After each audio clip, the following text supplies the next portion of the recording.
Hello, everyone. Thank you all for joining us today for this webinar, Pro Bono 101. I hope everyone is doing well as we approach the end of this very unique but also challenging year. My name is Erica Cruzal, and I'm a manager with the Clinton Global Initiative team. For those who are not familiar with CGI, since 2017, we have been working in the Caribbean supporting a network of organizations and projects focused on disaster recovery and resilience through our model, Commitments to Action, which are new, specific, and measurable projects that address global challenges. Over this past year in particular, with the intensification of extreme climate events and the ongoing pandemic, CGI understands that our partners and commitment makers across the Caribbean are learning how to work in this very challenging environment with limited resources available.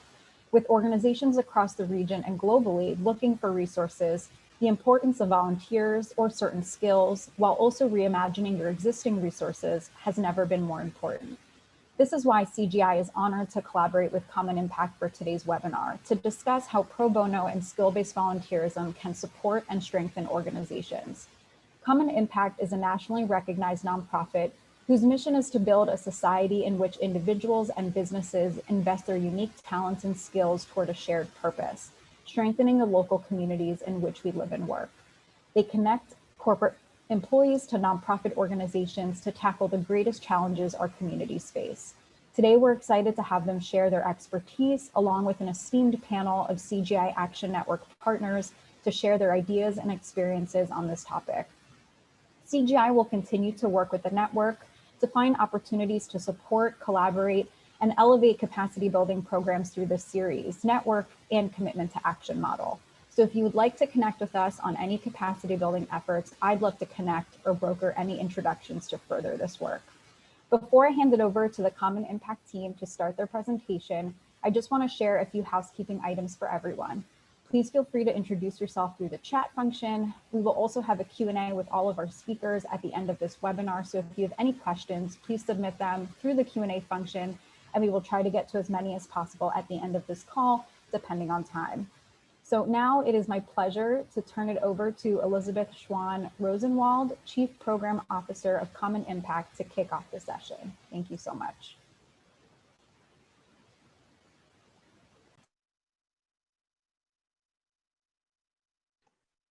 Thank you so much. I am thrilled to be here today and thrilled to talk with all of you about the value and opportunities of skills-based volunteering.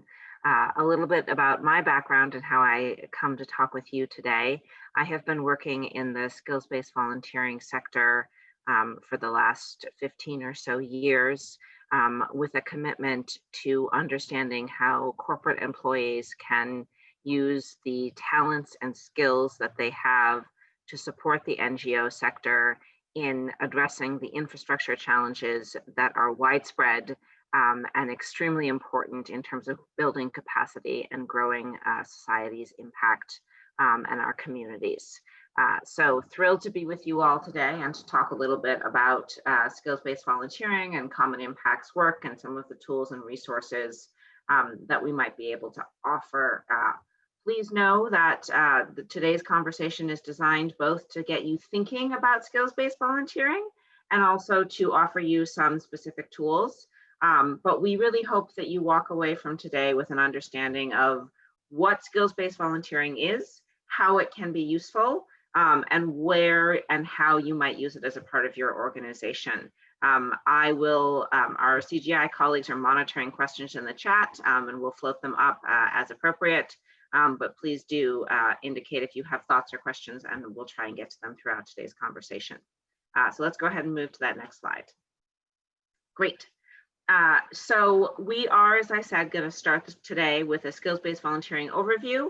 And then I want to make certain that you guys have the opportunity to think through ways in which skills-based volunteering can be both a leadership development opportunity and a board engagement one.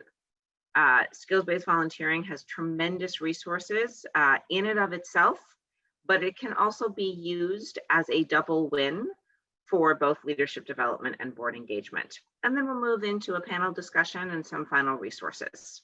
Let's go ahead and move to the next slide. Here we go. Next slide, please.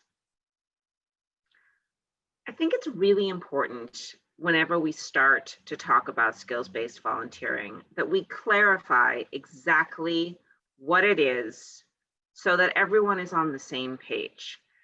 I strongly recommend one never does what I'm about to do, but I'm going to read a slide, which is skills-based volunteering is the practice of lending one's specific professional expertise to community organizations in a way that helps them affect social change. You know how to do something, you know that that something can be valuable, and you offer that skill, that knowledge to a social change organization free of charge so that they can use it to create community and social change. It is, in many ways, the greatest form of civic engagement. That being said, I think it's important to understand why we look primarily at skills-based volunteering as a conversation between corporate employees and nonprofit executives. Within a nonprofit setting, many times each staff member is wearing a gazillion hats. So you have a director of development, a director of marketing, maybe an executive director, and maybe a head of HR, all of whom are on one person's shoulders. At a minimum, potentially you have a director of development who is overseeing partnerships and fundraising, and a director of marketing who is overseeing how you reach out and tell your story, and that's one person. That's how the nonprofit sector works. We carry large pieces of an organization in individuals who then pull all of it together to make it happen. In the corporate sector, however, it's a little bit different. Let's go ahead and advance to that next moment. Thank you. In the corporate sector, we have very specific roles designed to support a single moment, a single initiative that the company has identified as a key resource. So in this particular example, we have a digital marketing specialist. I can imagine, just a guess, that none of you have a digital marketing specialist on your team. What I do know is that you're doing digital marketing. And so the value of skills-based volunteering is to be able to bring in someone whose sole job at their corporation is doing the thing that is 1/10 of your job, and to leverage their input and understanding and skills in order to do the thing that is 1 of 10 better and more effectively than you were previously. So skills-based volunteering offers additional resources and enhanced resources that enable and allow a nonprofit to best serve their communities. Let's go ahead and move to the next slide. In addition to the literal delivery of skills, it is important to identify that skills-based volunteering is a way of building civic engagement, recognizing that, well, particularly in today, but even in a COVID or 19 environment or not, the expertise and talent that is needed to grow each of your organizations may not be within your community. It may not be within the country.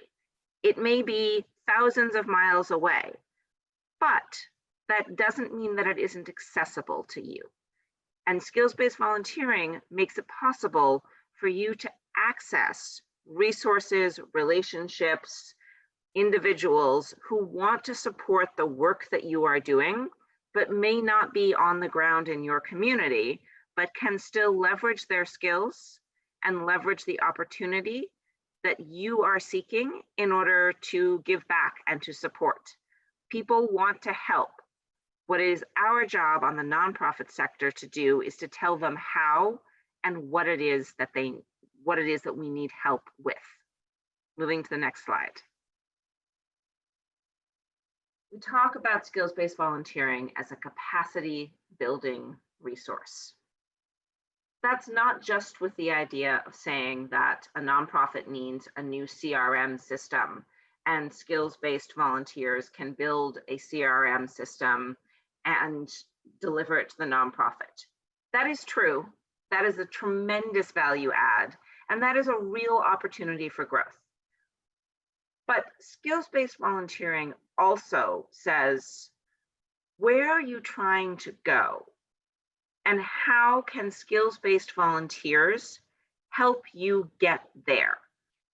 No nonprofit has as many resources as they need to engage as many staff as they need to accomplish the big goals that they have for themselves.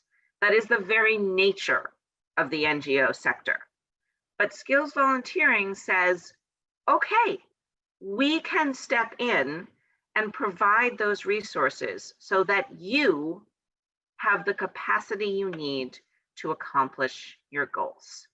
And the truth is, when you accomplish the goals that you have laid out, everyone wins. The volunteer wins, you win, and our communities wins. Next slide, please. So often right now, we hear volunteers say, oh, this is just such a challenge, such a tragedy. I want to help. I want to make a difference. I want to show up. Okay, that's great. Don't get me wrong. We want that energy. But the truth is that oftentimes when that moment happens, what nonprofits, what NGOs need is not an influx of volunteers. It might be an influx of cash. It might be an influx of on-the-ground volunteers that can support in moving different resources around. But skills volunteering is not a resource for that.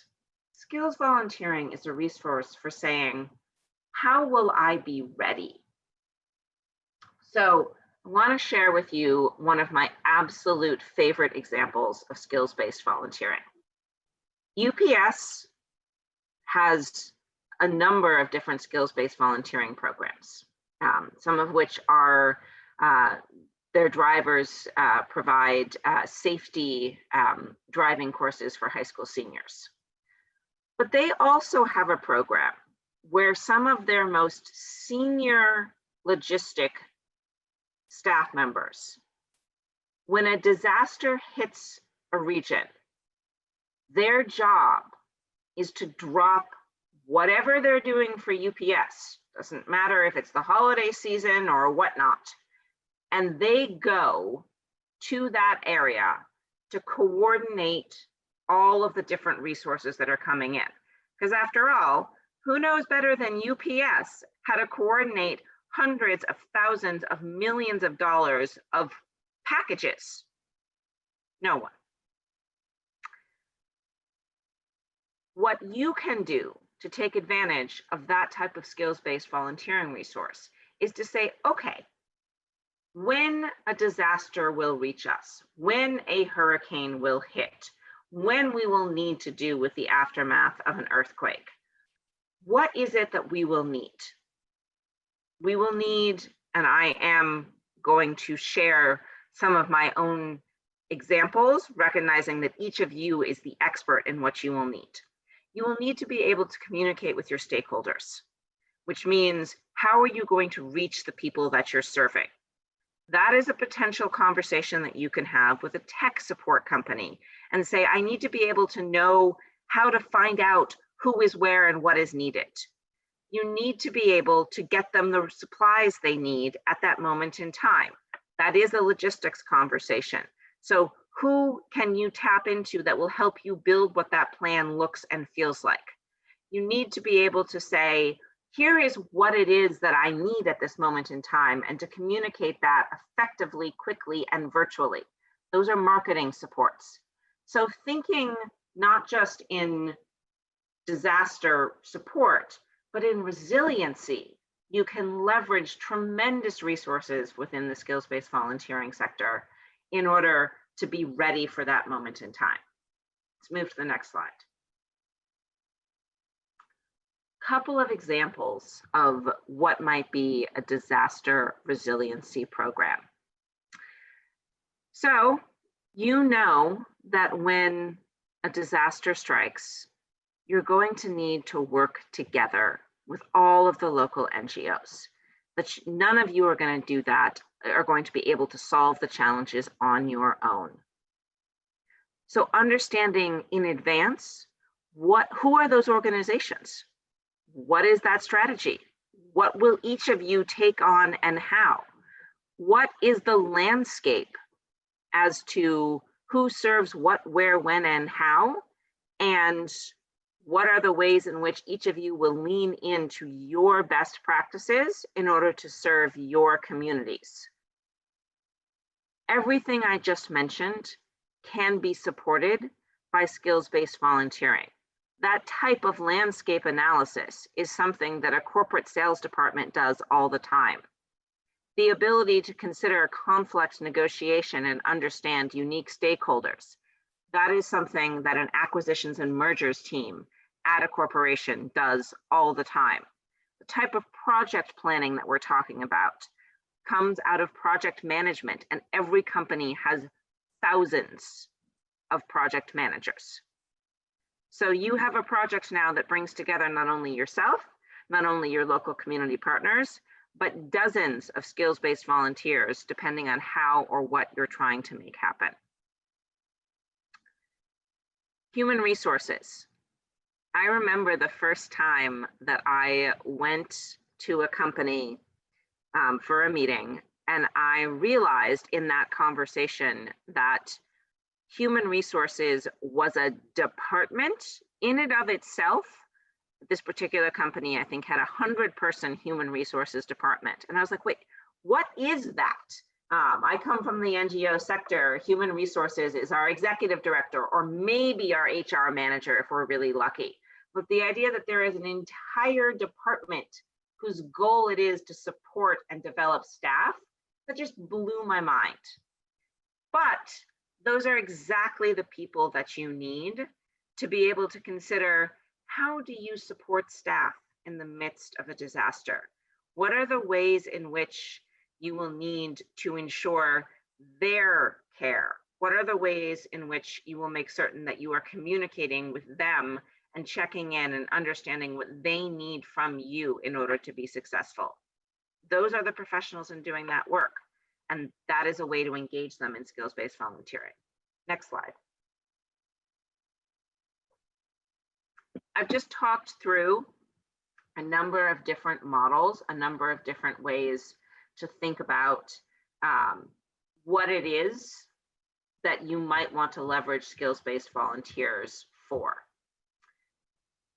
When you're thinking about doing a skills-based volunteering project, you want to think about what is it that you are looking to do and how many volunteers do you need to do that? Maybe you have already built your disaster resiliency plan and you just need someone to talk it through with. Those are touch point engagements. Maybe you have not built your disaster resilience plan. You know that that needs to happen and you need support in making that happen. That's a team long-term project. Potentially, you want someone that you can run your financial analysis of your programming against over and over and over again. That would be ongoing support. You want to identify what your model is and then identify where you find volunteers.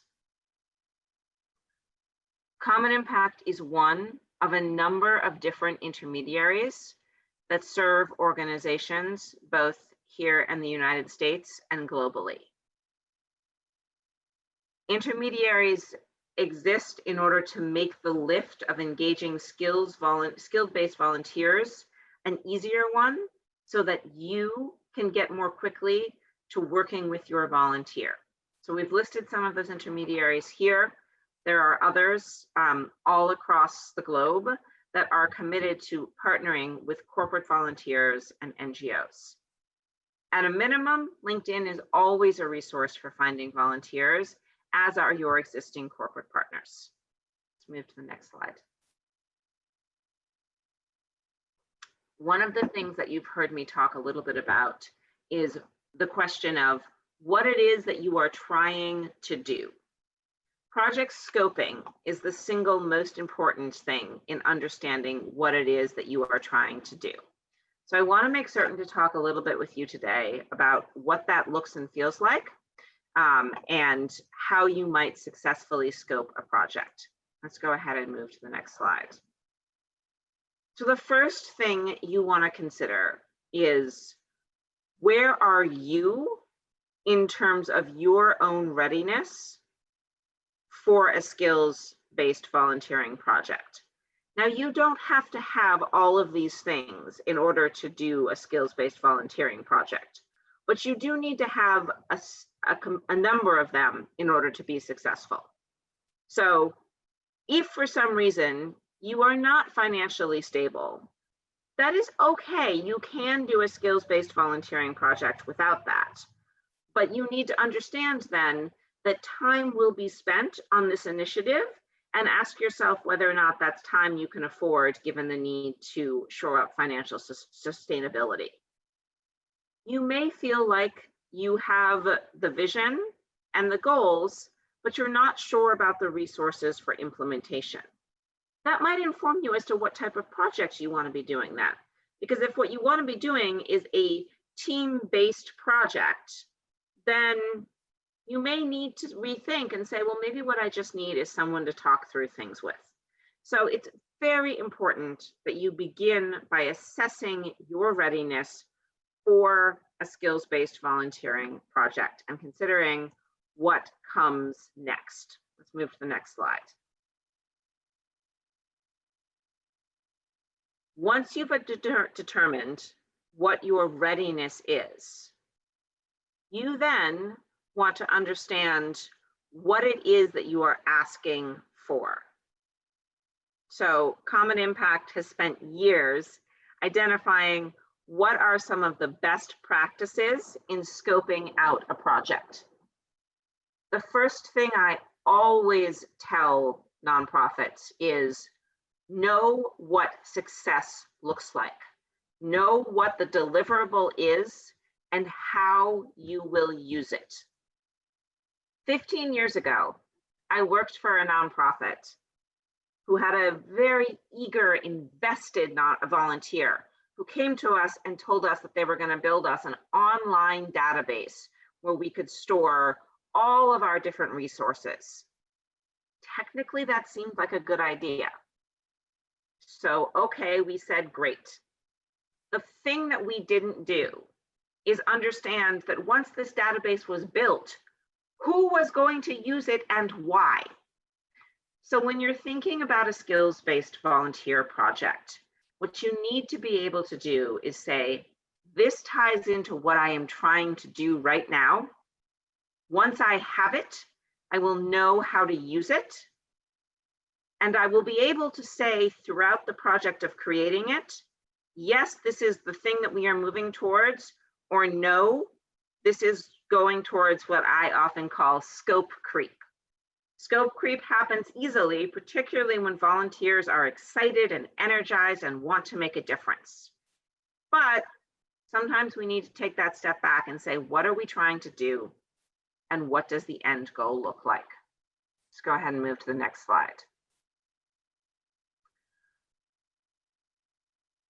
When we think about a project, we want to make certain that throughout the process, you can come back to that scope and say, okay, we agreed that we were going to do X.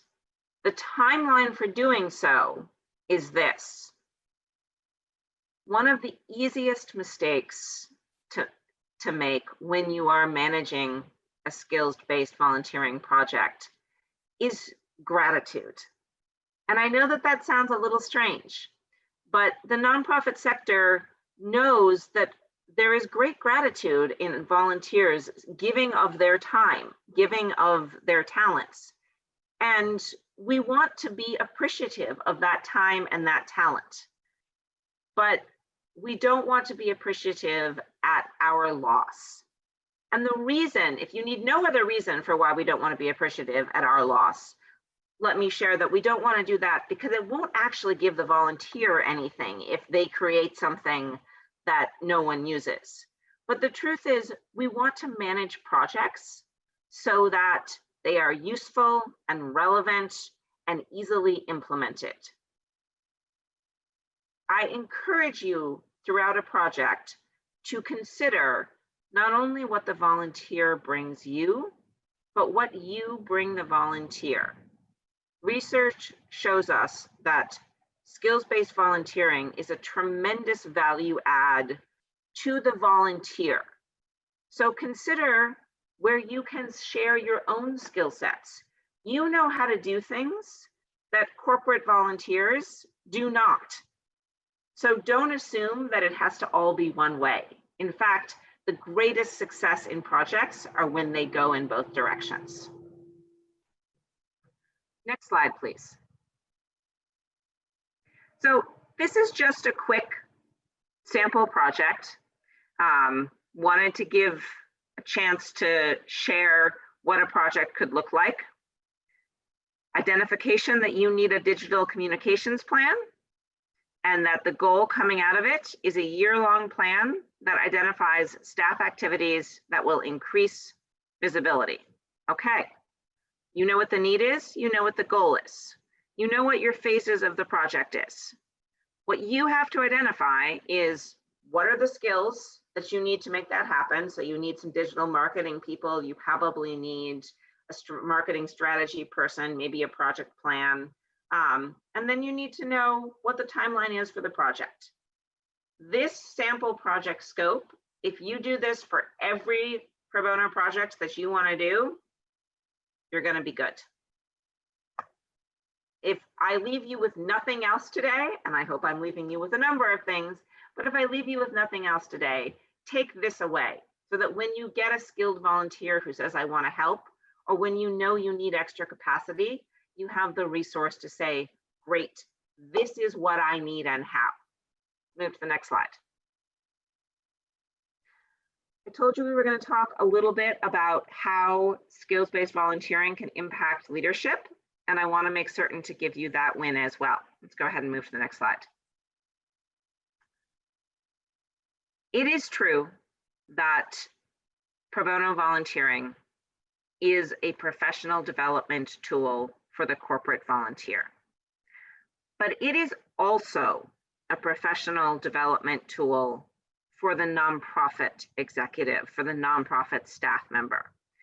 And one of the things that I like to call out here is I know that finding time to develop staff is often one of the hardest things to do and yet the most necessary.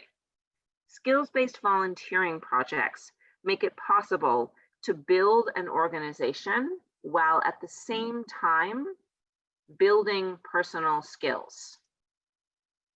Staff members can learn project management, people management, communication, navigating barriers, learning how to deal with conflict. These are all incredibly important skills that can be developed while also serving the organization. Move to the next slide. So, in addition to leadership development, there's also the opportunity for skill development. And this is one of the ways in which these type of projects can be triple wins. And those are my favorite. So you have the win in that you build capacity for your organization.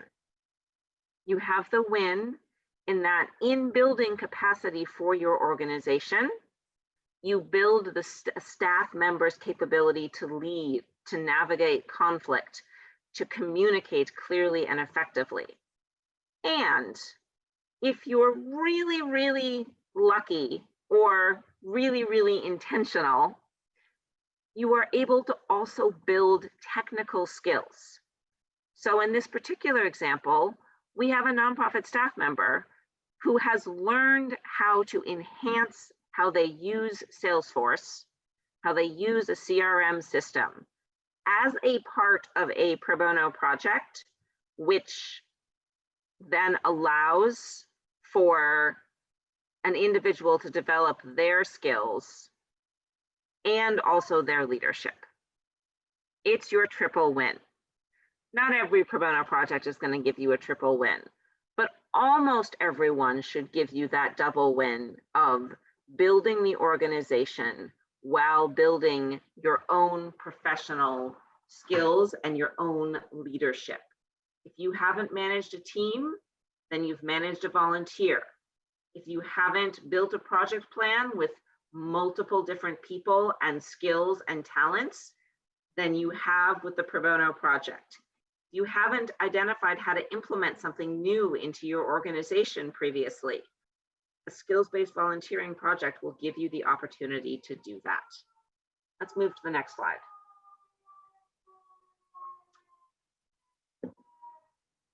Sorry, can we move to the next slide? Oh, we are. Great, thank you. Oftentimes I hear, well, this is great, Elizabeth. I appreciate all of this, but where am I going to find these volunteers? Where am I going to be able to access skills-based volunteers so that I can accomplish this? And one of the ways in which that can happen is by leveraging your board. Now, a board member has a multitude of different hats that they wear. First and foremost, they are likely providing financial support for your organization. If they're not providing financial support, then they are likely providing hands-on, show up, make decisions, get things done type of support. But in addition to financial and hands-on, they are likely also offering talent, expertise, knowledge. Maybe they have legal advice. That's the easiest one to look at. But maybe they have technical advice. Maybe they have HR insights. You can use your board of directors to build out your skills-based volunteer pool. Not only that, but you can use your board of directors so that you are able to say to them, I know that you are invested in this organization, and I'm going to ask you to help us find the volunteers that we need in order to solve this challenge and that challenge. It's a great way to engage board members so that they feel like they can bring real value if they are uncomfortable with providing financial support or you are uncomfortable with asking them for it. Let's go ahead and move to the next slide. Your board can be the greatest asset you have in leveraging skills-based volunteering. I know that not every nonprofit has a job description for their board members. I encourage you, if you don't, to build one, because it allows you to say, this is what I want my board to do, and this is how they will make that happen. The value here is in recognizing that if you add in a component of skills-based volunteering, then you have the opportunity to leverage their knowledge. You have the opportunity to say, you know what? Here are the things we're going to try and leverage and make a part of our next year's planning, and we need your support to do that. Let's move to the next slide. Your board can be an advocate for the work that you're trying to have happen. Your board can also use their own networks. I know that for many board members, they get frustrated with feeling like they don't know how to help. They want to be engaged. They want to provide their financial support. They want to show up, but they want to do more than that. And they may be uncomfortable asking their network for money. They may be uncomfortable reaching out to their different corporate partners and saying, can we get some support? But the likelihood is they are excited about reaching out to their network and saying, you're the best at this. Can you help my organization be the best at it too? Can you be the resource that I need in order to move things forward and make things happen? It's a tremendous way to engage them. Let's move to the next slide. Professionals want to give back. They want to be a part of societal change. In particular, professionals that work in areas that nonprofits desperately need, such as human resources and marketing professionals, they want to serve. They just may not know where and how to do so. And as we see an increasing growth in the millennial workforce, they see this as a core component of their leadership brand. All right, let's go ahead and move to the next slide. We're going to have a chance in a minute to get into to hear from some of our amazing panelists. But before we do that, I want the opportunity to share a few resources with you, because I don't like to share, here's how skills-based volunteering works, without sharing, and here is what you can take from it, and here is what you can learn from it, and here is where you can access it overall. So, next slide, please. The first resource I want to share with you is Capacity Commons. Capacity Commons is an online site where everything you wanted and needed to be able to do successful pro bono is there. You want sample project scopes? They're there. You want to understand how to fire a volunteer? We've got a script for that. You want a step-by-step process for how to do pro bono volunteering successfully and how to use it to build your capacity? It's there. You want access to skilled volunteers across the globe? It's there. So Capacity Commons is the single greatest resource that I can offer you that works across the globe. Some of the partners that offer skills-based volunteering may or may not work globally, but the resource itself and all of the pages upon pages of best practices in pro bono are there.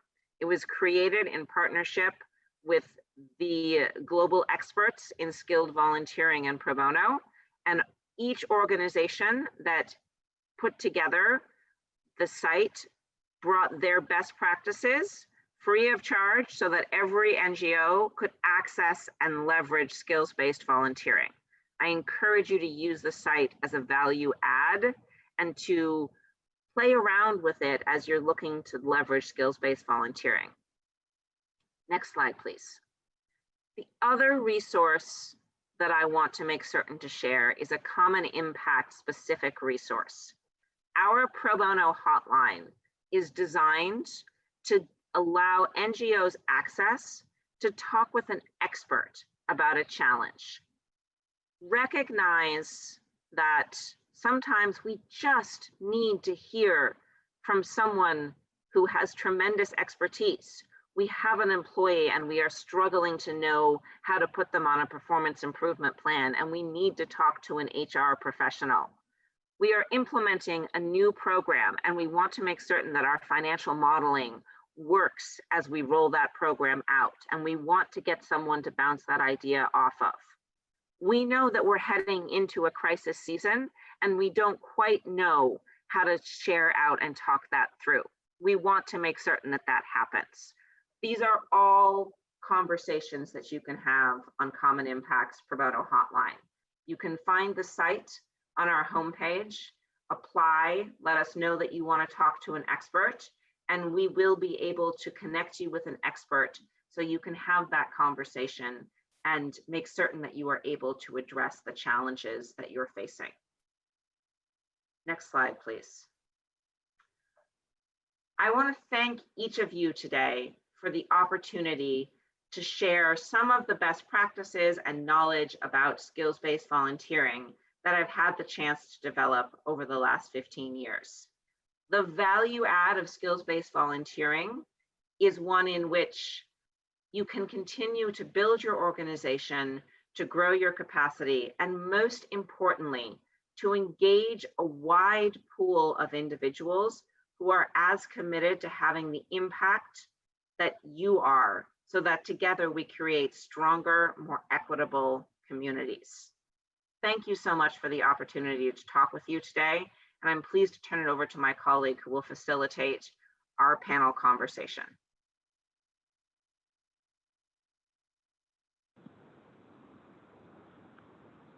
Hello, can everybody see me and hear me?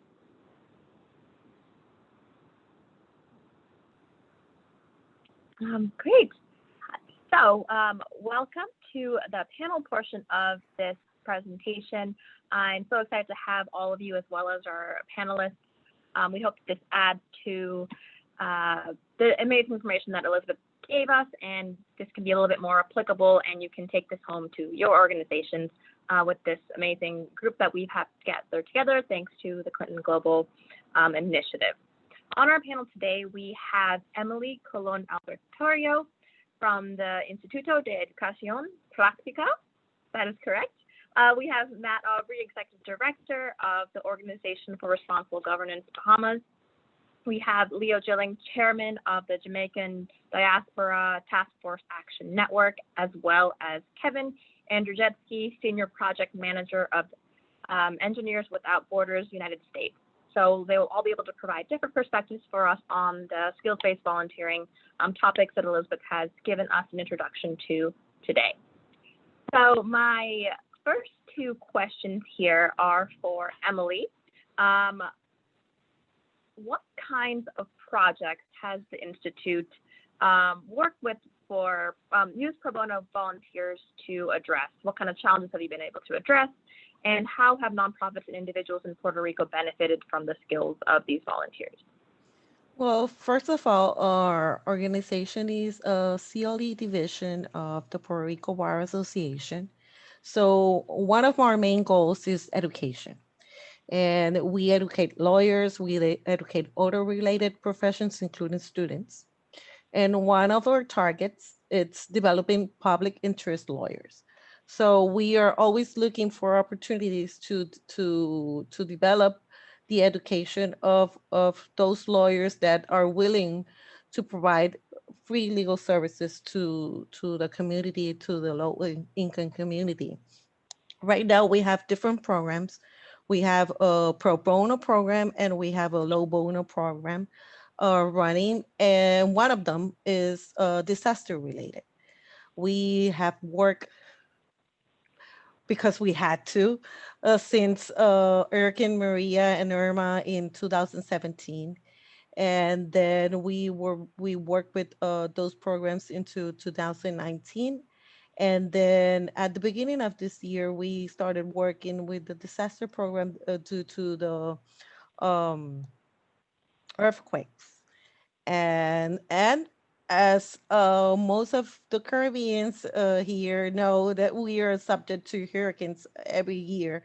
So we're making sure that our lawyers are well aware of disaster related, FEMA related procedures and insurance procedures, because we had so much struggle with hurricanes and earthquakes issues because of lack of insurance coverage after the fact.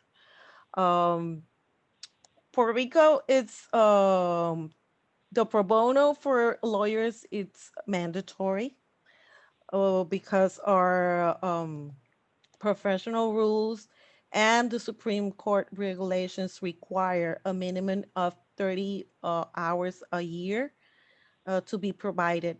So there's a lot of organizations that are certified by the Supreme Court and gather a list of lawyers that are willing to provide free legal services to NGOs and all this type of programs. One of the things is that our main language is Spanish. So if organizations that want to work in Puerto Rico will have to face that challenge, that most of the people in Puerto Rico are speak Spanish, and not a lot of people will be able to work if you cannot speak the language. Um, courts assign the free legal services, or the organizations in and we are targeting right now with issues of title, because that's one of the issues that arose when the hurricanes came and FEMA was denying disaster relief because people could not prove that they were owners. And we were facing some challenges because our legal system doesn't require that you register your title. And for those reasons, FEMA was denying the disaster relief because they said that the people could not prove that they were the owners of the houses. And similar things are happening after the earthquakes at the beginning of the year, and they're still happening. And other stuff that we had to deal with was um, dealing with the emotional stress of people that are affected by disasters. We did an alliance with a university that had counselors that will help us deal with that challenge, because one of the things that our lawyers consistently say is that they get emotionally charged when dealing with disaster survivors. So that's one of the things that it's always needed. We were always meeting with the group of lawyers that were working with the people, and we have to make sure that they're okay, because if they're not okay, you cannot help other people. So if your organizations want to come to Puerto Rico, it's not that difficult to find different organizations that have a list of lawyers that are register in their list. In terms of the Puerto Rico bar, we have the whole database of all lawyers in Puerto Rico, so we are available to share any information of your organization's need in order to convene those lawyers that you need. That's fantastic to hear that pro bono is such and integrated into the Puerto Rican legal system, and lawyers are so involved there.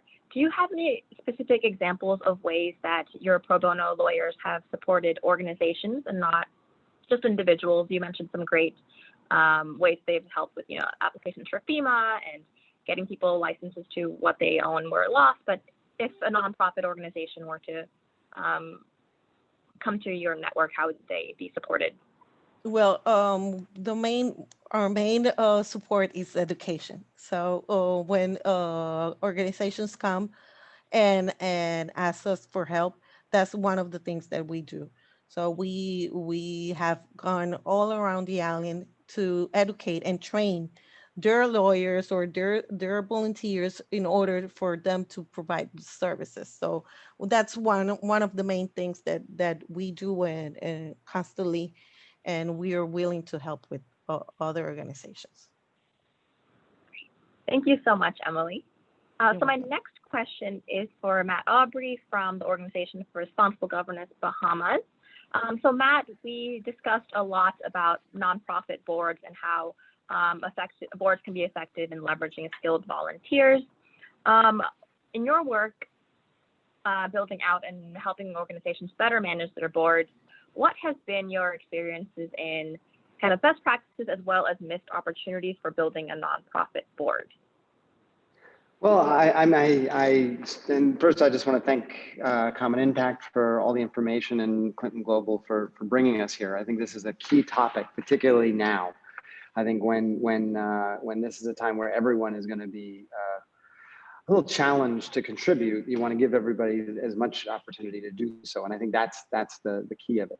So we here in the Bahamas, and our civil society sector is still in its development. I mean, we kind of refer to it as we're in our adolescence, so you want your rights, but maybe not the responsibilities, and so we have some very long established organizations, but a lot more that have popped up in recent years, and this has been supported by a very recent bit of legislation that puts some structure on what board roles and development and liability should be.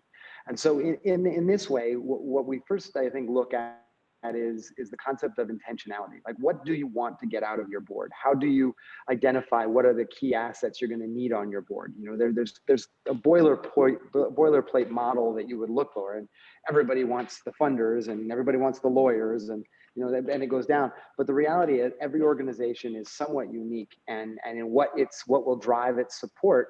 What might be a children's residential program versus an environmental program versus a feeding program. They may have very key needs depending on what their focus, their mission, their assets. We're an archipelago, so we have a lot of our population on one island here in Nassau, and then the rest of it distributed in various ways in different islands. And so a not-for-profit in a very small island might need the person that comes on and hands-on just make sure that stuff gets done. And in others, it may be a more governance role. So being intentional around what those roles are and being clear with the board so that they know what roles they're supposed to serve is key. And that translates to every level of skills-based volunteer. And so the second thing I think that is best practices, and I'm not sure it's as well done, is really setting up that pipeline. And this is the excitement about the skills-based model now, is it's too often, I think, as not-for-profits, both here in the Bahamas and probably everywhere, we have an archetype of what we think the board member is. You know, that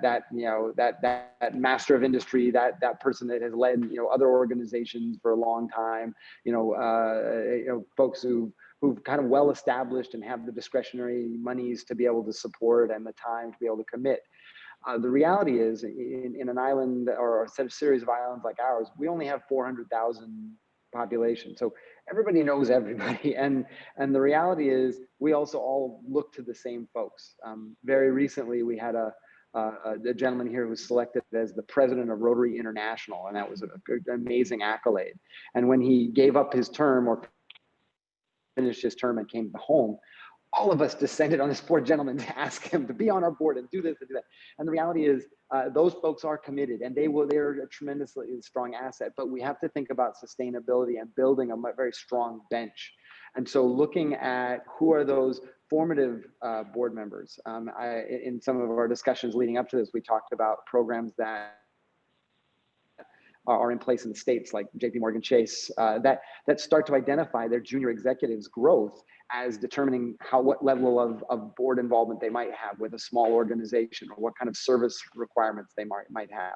And what happens is that process of looking at folks with a little more energy, but maybe not as much expertise, allows that organization and its skill-based volunteers to grow. And as you start to identify that outside of the board, it finds its way into the board. So that's something that we're looking at here, is how do we build on the strengths and the needs and the opportunities that are steeped in our youth development, which is really one of those untapped resources. And the second, I think, is looking at our diaspora. Every one of our islands and our nations has this huge pool of potential folks who are directly affiliated to your and very invested in the development and the success of your nation, or particularly your organization. How are we pooling in those folks to make a contribution and then growing that and being intentional around it? So those are some of the things that I think we're working on. I think we have a lot of room to grow, and I think that where we see on both sides, we have some organizations that are fully, the board is working 7 days a week on the ground, you know, doing what they need to do. We have some Bahamas Feeding Network and the Rotary groups. These are people who are giving all the time. And then we have others who are maybe in that space of just governance, you know, tap us when you need us. And the reality is we need to blend those two. So I think being a little clear that neither right now is the right model, that a blended one is probably the best and creates more resilience is what we need to push for. Great, thank you, Matt. So my next question is for Leo Gilling, Chairman of the Jamaican Diaspora Task Force Action Network. So your organization is run entirely by skill-based volunteers. How do you recruit these volunteers, and how do you recommend other organizations engaged with their networks to pull up the specific skills that they're looking for into their organization? It's very nice. Oh, sorry. Let me see. Hold on. Okay, there you go. Thank you so much, Aruna. And I want to also thank Elizabeth for doing a wonderful job of explaining what the Jamaica Diaspora Task Force Action Network is about, because that whole presentation was about us. And I felt like, oh my, I was feeling all kind of stuff going through my mind. Thanks CGI also for the fabulous work that they've done over the years. We've had a 1-year relationship and it's grown. So let me put some perspective into this. The diaspora task forces have been in play since 2013, August 2013, and they are a plug and play type situation, model, or it's a model of engagement, diaspora engagement. Most of us, we have over 1,200 or 1,200 plus members who are skilled or skilled professionals in the area. So all of them are leaders. We can grab from anyone in the task force and put them at head because they are good at what they do. We try to find, when persons sign up, when we send out an invitation for persons to sign up to the task forces, there are 15 task forces and they choose each of those task forces. And if you give me a minute, I'll go down the list of task forces and show you what they are so that you can have an idea. We have a task force in agriculture, a task force in arts and culture and entertainment, a task force is in behavioral health and mental health, a task force in healthcare, a task force for COVID support, a task force for education, a task force for environment and climate resilience, a task force for legal sector support, a task force for parenting and other able persons, learning and development, and that's a very important one. And the last one, the task force that our technology support, technology and entrepreneurship, and then the last one, World Diaspora Organizations. That's where we reach out to many diaspora organizations across the world to join us in creating and building capacity. We are all inclusive. 23 countries. We in the past year, based on the skill set that all of these persons have had, we have given over 120 workshops and panel discussions and just discussions about education. The pandemic has caused major problems in our education system. We've given workshops, for example, in Zoom. Many of our teachers are face-to-face teachers. They never used technology before. Zoom workshops. We do Google Suite workshops. And so what we do is we invite persons from the diaspora in a sectoral manner. So when we send out an invitation, you have all 15 task forces, and those task forces were built on needs that were assessed through fact-finding processes. And so when those go out, persons write back to us and tell us what are their skill sets, what are their expertise, and those expertise go to play into what the leadership of the task forces are. And so in our task forces, we have, in our JD10, we have a core group of 5 to 7 persons, and those 5 to 7 persons help with governance and building plans for the coming year. Right now, we're in the middle of it. And then each of the task force leaders go out and, based on the projects that they have designed, have gone out now and have built projects and are executing accordingly.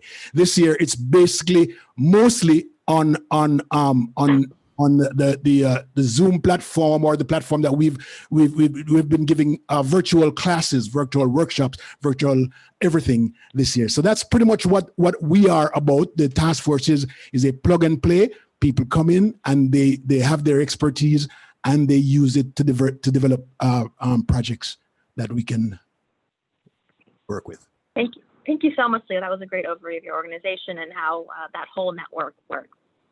So my next question is for Kevin Andrzejewski of the Engineers Without Borders United States. A huge problem or a huge challenge to skills-based volunteering is matching skill sets with nonprofit or social sector need. How does your organization assess your volunteers' skill sets and then pair them in a way that's productive to the project that they are recruited for? Hi, everyone. Yeah, thanks. And thank you to CGI and my fellow panelists. They provided a lot of great information that resonates well with our model as well. EWB as an organization is built around leveraging the talents, skills, and commitments of engineers. And engineers by profession actually take their area of expertise seriously. We have around 10,000 members as part of EWB USA, and they make a commitment as engineers to not practice outside of their background and areas of expertise. That actually makes my job fairly easy from the recruiting aspect, at least part of it. I think the other really critical aspect that we look at as we cultivate our members, but also recruit folks to be parts of our project, is the cultural awareness part of it. That's the more difficult part, and I think a very critical part. So along with the technical expertise that our members bring as a group, we also focus on the experiences and knowledge they have of working in resource constrained settings, but also making very sure that they understand the cultural norms and values. And that really plays into our organization's model. We have chapters around the United States, and these chapters are at all major universities and colleges, and we also have professional chapters. So if you look at that ladder of volunteering, we have folks who are in their early college years, 18, 19-year-olds, and I'm amazed by these young kids, and I'm old enough to be able to call these folks young kids now, which is a little bit depressing. But anyways, so these young minds are learning not just an engineering skill, but also the cultural awareness and humanitarian awareness of working on engineering issues around the world. And I think as we recruit and cultivate skilled-based volunteers to get and work with them at such a young age and cultivating them to become senior leaders and volunteers in our network really lends to the scalability and the appropriateness of the work we do in the communities around the world. Great, thank you so much. And then we have one question from the audience that I'd like to pose to all the panelists. You can jump in and answer how best you see fit if you have an answer. But the question is about matching. So we have a question that says, I've yet to find the ideal platform, process, or system to pair up participants and their needs with the volunteers who sign up. So what does your organization use as a system, process, or platform to make that matchmaking happen? We have two things. I have the fortune of having a gentleman work on my team who has, in other parts of his life, committed a lot towards volunteerism, and he's just developed a local platform on an app that is starting to has the features to be able to match these two things. And the reality is it's much easier to build the actual app than it is to get everybody to put in their information. So now it becomes the task of how do you load that up and get folks on board. And we're part of a group. That poor gentleman from Rotary waved all the not-for-profits off and is now actually leading a nationwide initiative on how to build volunteerism as a culture. So we're going to be partnering with them going forward. But it really creates a lot of sweat equity in terms of trying to work through it.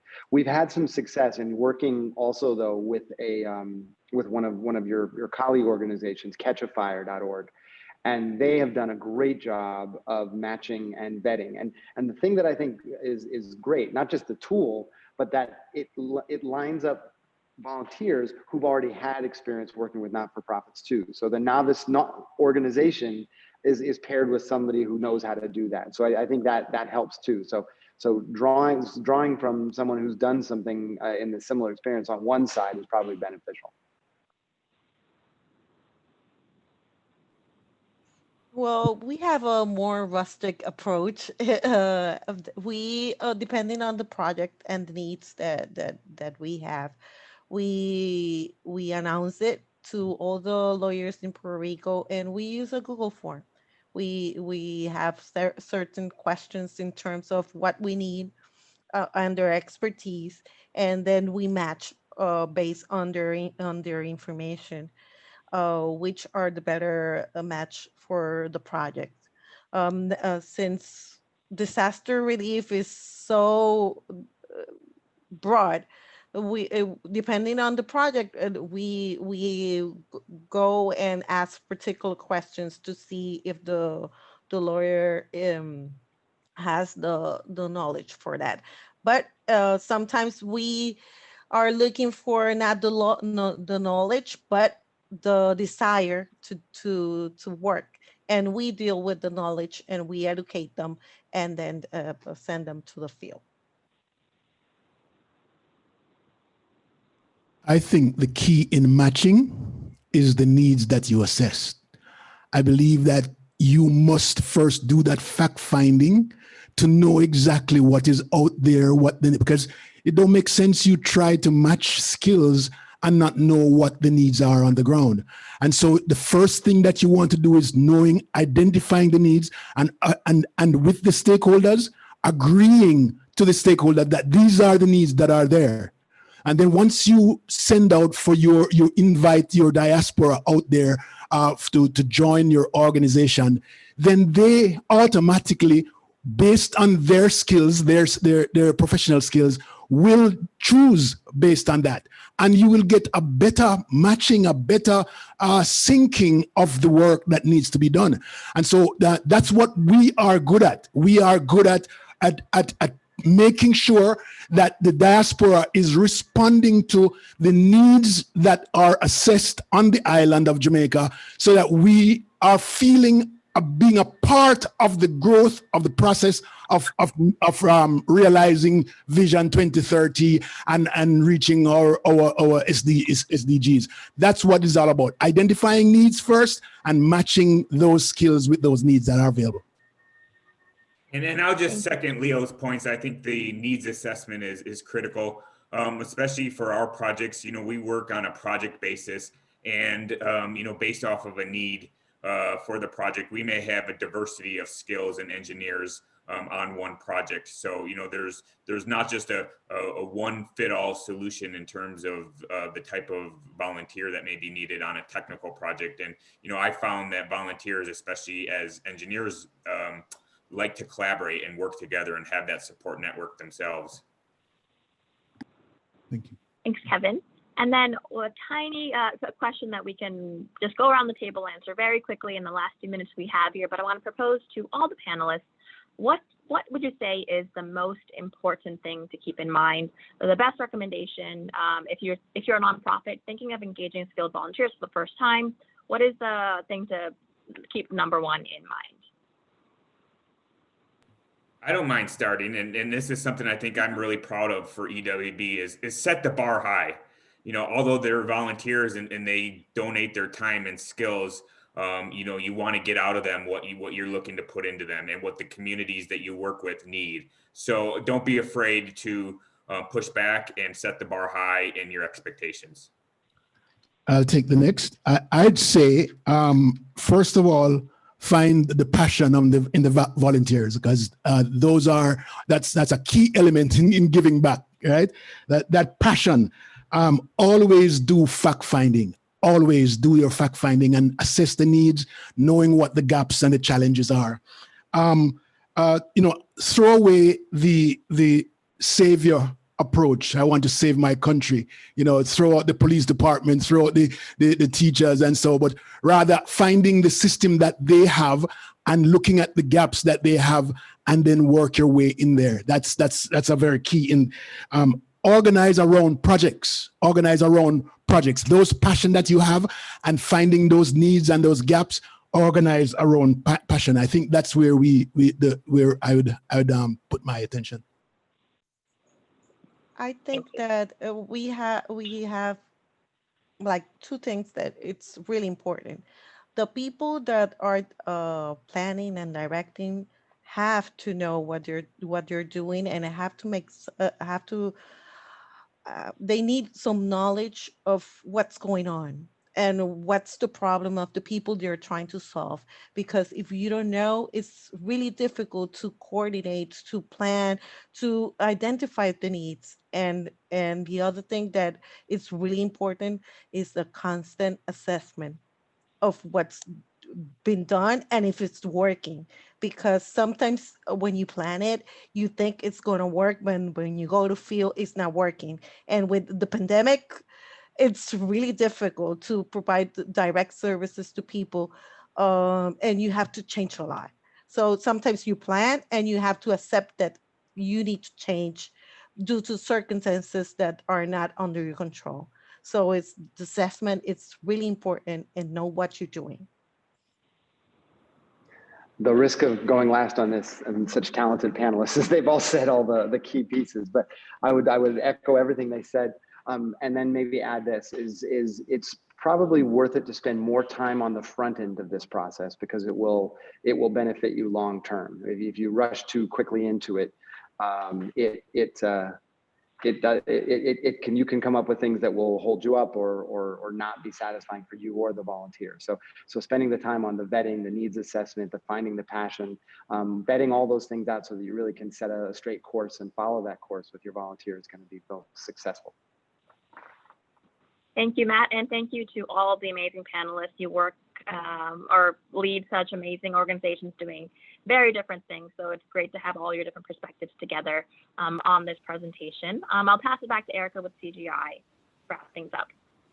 Yeah, thank you all, to the panelists, to Aruni, to Elizabeth, who unfortunately couldn't stay with us throughout the whole webinar. I think your guys's input and expertise on this, and really just experience overall, I think has been really, really tremendous and helpful.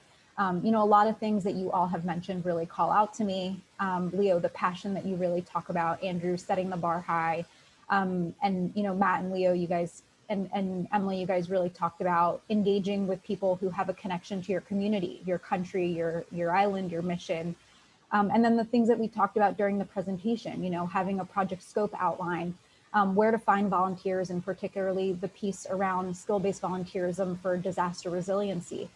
You know, we're starting the off season of hurricane season. And I think it's really useful for organizations to really be thinking, especially now, how skill-based volunteerism can help you as you prepare for next year's hurricane season.